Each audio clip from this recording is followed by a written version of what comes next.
Inline और block element HTML के most important topics हैं जो कि हर एक वेब डेवलपर को आने ही चाहिए। इनलाइन एलिमेंट्स वो होते हैं जो स्क्रीन की उतनी विड्थ लेते हैं जितनी उनको जरूरत है, और ब्लॉक एलिमेंट वो होते हैं जो स्क्रीन की पूरी विड्थ ले लेते हैं। तो चलिए बिना टाइम वेस्ट करे इन दोनों टॉपिक्स को डीपली समझते हैं। तो चलिए चलते हैं हमारी कंप्यूटर स्क्रीन पर। तो सबसे पहले मैं क्या करूंगा, अपना VS कोड ओपन कर लूंगा और हमेशा की तरह एक फोल्डर क्रिएट कर लूंगा। मैं इस बार वीडियो 8 नाम से क्रिएट करूंगा। वीडियो 8 नाम से फोल्डर क्रिएट करने के बाद VS कोड में मैंने खोल लिया है। उसके बाद मैं क्या करूंगा, एक न्यू फाइल क्रिएट करूंगा जिसका नाम मैं इस बार रख देता हूँ inline and block elements.html। ये मैं नेम दे दूंगा। उसके बाद मैं क्या करूंगा, कीबोर्ड पर एक्सक्लेमेशन मार्क प्रेस करूंगा और यहाँ पर एंटर प्रेस कर दूंगा, जिससे कि हमारा बेसिक कोड आ जाएगा। ये हमने पहले भी बात की हुई है। तो चलिए अब समझते हैं inline and block element होते क्या हैं। तो सबसे पहले मैं यहाँ पर एक टैग क्रिएट करूंगा जो कि है एंकर टैग, जो हमने पिछली वाली वीडियोस में सीखा है। एंकर टैग क्रिएट कर लिया मैंने, और यहाँ पर मैं कुछ भी लिख देता हूँ। एंकर टैग में मान लो मैं www.google.com लिख देता हूँ। HTTPS हमने जरूर लिखना है। उसके बाद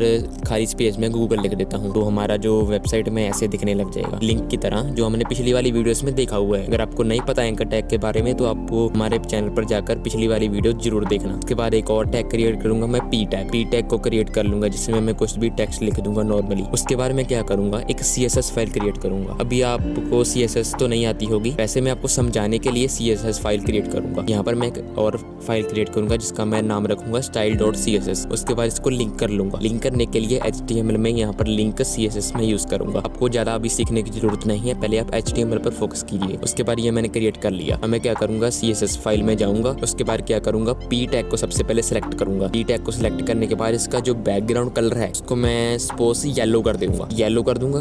उसके बाद जो एंकर टैग है उसका कलर मैं ग्रीन कर देता हूँ। जो भी आप कलर देना चाहो वो कर सकते हैं। मैं जो इसका एंकर टैग का कलर है वो ग्रीन कर दूंगा। उसके बाद जब हम वेबसाइट को जब रन करेंगे तो आप डिफरेंस देख सकते हैं। जो हमारा P टैग है उसने पूरी स्क्रीन की विड्थ को ले लिया है। आप देख सकते हैं कि जो हमारा जो बैकग्राउंड कलर हमने सेट किया है वो पूरी स्क्रीन की विड्थ पर आया है, और जो हमने एंकर टैग क्रिएट किया था उसका ग्रीन कलर दिया था। तो आप देख सकते हैं कि जो उसने कलर लिया है वो सिर्फ उतने एलिमेंट को मिला है जितना एंकर टैग है। तो इससे हमें ये पता लगता है कि जो एंकर टैग है वो इनलाइन एलिमेंट है और जो P टैग है वो ब्लॉक एलिमेंट है। तो ये इतना आपको समझ आ गया होगा डिफरेंस। उसके बाद जो हमने पिछली वाली वीडियो में डिव क्रिएट किया था ना, वो अब मैं आपको बताता हूँ। तो सबसे पहले एक डिव होता है ब्लॉक एलिमेंट। मैं यहाँ डिव को क्रिएट कर लूंगा। डिव ब्लॉक एलिमेंट होता है और एक स्पैन टैग भी होता है। स्पैन टैग इनलाइन एलिमेंट होता है। डिव स्क्रीन की पूरी विड्थ लेता है और जो स्पैन होता है वो सिर्फ उतनी विड्थ लेता है जितनी उनको जरूरत। मतलब कि जैसे आपने कोई एलिमेंट क्रिएट किया, अगर आपने उसको डिव के अंदर रैप किया है तो वो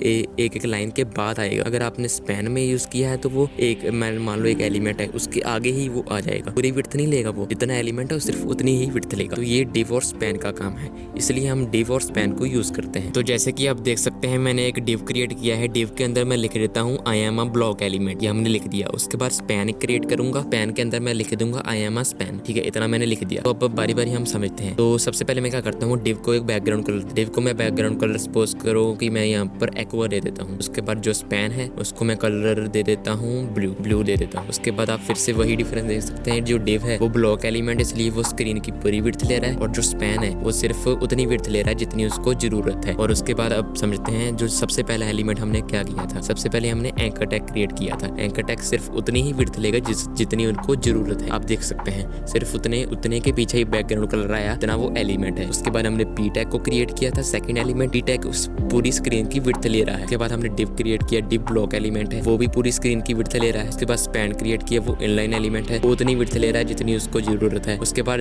हम इनलाइन एलिमेंट और भी एलिमेंट्स को मौका देता है अपने अंदर आने के लिए। ब्लॉक एलिमेंट तो पूरी स्क्रीन की विड्थ ले लेगा, उसके साथ नहीं कोई आ सकता। लेकिन इनलाइन एलिमेंट के साथ अगर हम कोई टैग और क्रिएट करें, फॉर एग्जांपल स्पैन है, स्पैन के अंदर मैं एक एंकर टैग लगा दूं, ठीक है, तो वो उसके साथ में आएगा, बाद में नहीं आएगा, साथ में आएगा। तो ऐसे ही जो इनलाइन एलिमेंट है वो और भी एलिमेंट्स को अपने अंदर आने का मौका देते हैं, अपने विड्थ के अंदर आने का मौका देते हैं। लेकिन डिव नहीं देता। डिव को कहता है कि अगली लाइन में आओ। डिव पूरी विड्थ लेगा, डिव नहीं आया अपनी जितनी विड्थ है उतनी नहीं लेगा। डिव सारी स्क्रीन की विड्थ ले लेगा, ठीक है, वो पूरी विड्थ लेगा। उसके बाद आपको इतना समझ आ गया होगा। अगर आपका एक क्वेश्चन होगा कि हमें कैसे पता लगेगा कौन सा डिव है, कौन सा स्पैन है, कौन सा मतलब इनलाइन है, कौन सा ब्लॉक है, तो इसके लिए आप क्या कर सकते हैं, ये आपको मैं डिस्क्रिप्शन में एक लिंक प्रोवाइड करूंगा, वहां पर आप जाकर देख सकते हैं कि कौन कौन से एलिमेंट इनलाइन है, कौन कौन से ब्लॉक एलिमेंट है। और आपके मन में एक और क्वेश्चन आ रहा होगा कि हम इसको डिस्प्ले प्रॉपर्टी को चेंज कैसे कर सकते हैं। बाय द वे इन सभी को इनलाइन और ब्लॉक को डिस्प्ले प्रॉपर्टी कहते हैं, डिस्प्ले प्रॉपर्टी। तो इसको हम चेंज भी कर सकते हैं, वो हम CSS से कर सकते हैं। जैसे कि हमारा